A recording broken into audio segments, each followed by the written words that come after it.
आप में कितनी शक्ति है।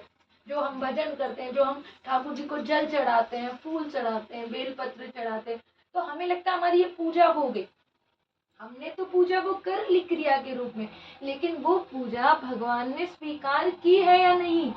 हमने तो किसी ब्राह्मण को बुलाया, उसको भोजन पवाया, हमने तो ब्राह्मण को भोजन पवा दिया, हमने किसी की सेवा कर दी, लेकिन वो सेवा भगवान तक पहुंची है या नहीं, वो पूजा भगवान तक पहुंची है या नहीं। हमने भगवान का खूब कीर्तन किया, हमने खूब रामायण गाई, लेकिन वो भगवान ने सुनी या नहीं है, ये हमें कैसे पता चलेगा। बोले उसका संकेत है कि संत या गुरु स्वयं चलकर हमारे द्वार तक आ जाएंगे अनायास ही, जिसकी कोई तिथि नहीं, जिसका कोई योजना नहीं, कोई हमारी सामर्थ्य नहीं, और संत चलकर जब आ रहे हैं, इसका अर्थ है हम लोगों ने जो भी पूजा करी है, जो भी आराधना करी है, जो भी सत्कर्म करे, वो भगवान ने स्वीकार कर लिया, वो भगवान तक पहुंचे। अगर ये नहीं पहुंचते तो ऐसा नहीं हो सकता।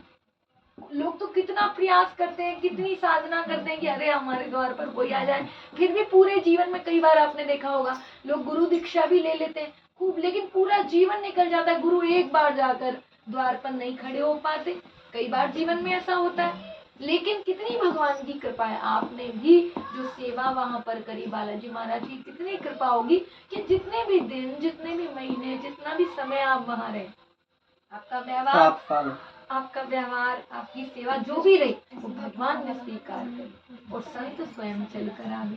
तो हमारे गुरुदेव भगवान के चरणों में आप और हम सब मिलकर प्रणाम करते हैं और कहते हैं कि संत जब द्वार पर आए, ये तो मैंने आपको भगवान की कृपा बताई, लेकिन केवल भगवान की कृपा हम पर हो तो हमारा काम नहीं बनेगा। भगवान की कृपा के साथ साथ गुरुदेव कहते हैं कि अपनी कृपा भी होना बेहद आवश्यकता है। भगवान की प्राप्ति करने के लिए, भगवान को प्रसन्न करने के लिए दो कृपा की बड़ी आवश्यकता होती है। बोले कौन सी कृपा? बोले भगवत कृपा और संत कृपा तो एक ही है। भगवान की कृपा होगी तो संत स्वयं ही उनके आदेश से ही चलते हैं, अपनी इच्छा से नहीं चलते। इतने सारे संत तीर्थ यात्रा करके आपके यहाँ भोजन पाए, और संत जिस घर से एक दाना भी पा लेते हैं तो फिर उसका कल्याण कर कर ही छोड़ते हैं। ये तो संत का स्वभाव है, या तो किसी की सेवा नहीं लेते, और लेते तो फिर उसका उद्धार करते हैं। ये तो संत का और भगवान का गुण है। लेकिन अगर हमें भगवान को प्रसन्न करना है, अगर हमें संत को प्रसन्न करना है, तो दो कृपा की बड़ी आवश्यकता है। बोले कौन सी?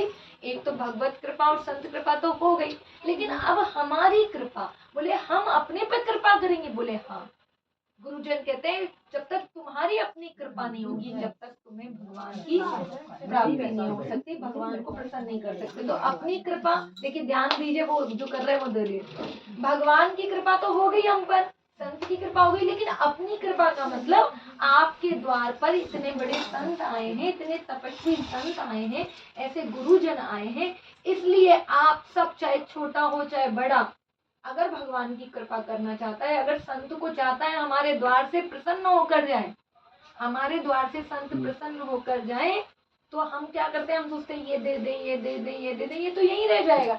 सबसे बड़ी बात है अपने जीवन में से एक एक बुराई आपको आज संकल्प लेना पड़ेगा, क्योंकि हर इंसान खुद को जानता है कि मेरे अंदर कौन सी बुराई, खुद से ज्यादा दूसरे को नहीं जानता। इसलिए ऐसा कोई भी बुराई, ऐसा कोई भी अवगुण जिससे दूसरों को, हमारे परिवार में दुख होता है, दूसरे को पीड़ा होती है, वो देखने से किसी की संगत बिगड़ती है, तो हमें वो एक बुराई संत के चरणों में छोड़नी चाहिए। तभी संत दर्शन का आपको पूर्ण फल मिलेगा, तभी संत आपके घर पर आए हैं और वो आपको आशीर्वाद देंगे। इसलिए जितने लोग भी बैठे हैं अपने मन से एक एक बुराई, क्योंकि आप कहोगे कि बुराई नहीं है, ऐसा तो कोई नहीं होता, हम हो जाए आप, बुराई सबके अंदर होती है, तो एक एक बुराई आज सबको छोड़ना है। और दूसरी बात, एक एक बुराई कौन कौन छोड़ेगा? जो छोड़ेगा वो हाथ ऊपर करे, तो पीछे वाले भैया संत आए, कुछ दोगे आप उनको? संत की सबसे बड़ी दक्षिणा तो यही है, संत को भोजन खिलाया, वो बड़ी दक्षिणा नहीं है। संत की दक्षिणा सबसे बड़ी है कि अपनी एक एक बुराई सारे लोग छोड़े।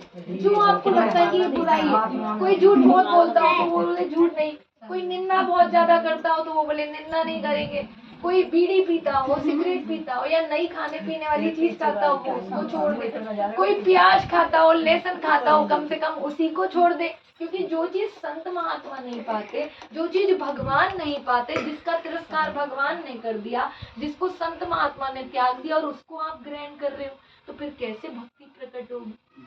हमें कम से कम, कहते हैं ना संत महात्मा, हम कह रहे हैं हमारे गुरुजन है, तो उनके चरणों पे तो चले, जो आचरण उनके अंदर है कम से कम वो आचरण हमारे अंदर। तो एक एक बुराई आप सबको छोड़ना है, क्योंकि ये संत की सबसे बड़ी दक्षिणा है। इतने तीर्थ कर कर अगर आपके घर आए हैं तो सारा पुण्य उसके घर आ जाता है, लेकिन कब, जब वो ये संकल्प करता है कि मैं एक बुराई छोड़ूंगा और अपने जीवन में से कम 10 मिनट, 24 घंटे में से 10 मिनट भगवान का कीर्तन नित्य करूंगा, चाहे 24 घंटे में कभी भी करूं। सीताराम नाम अच्छा लगता है तो सीताराम नाम बोलिए, राधे श्याम नाम अच्छा लगता है तो राधे श्याम बोलिए, शिव जी का नाम अच्छा लगता है तो वो बोलिए, लेकिन 10 मिनट कीर्तन सबको करना चाहिए। कीर्तन समझते हैं ना, भगवान का नाम, तो 10 मिनट कीर्तन हर घर में होने से आपके घर में किसी भी प्रकार की नकारात्मक ऊर्जा नहीं आ सकती। जो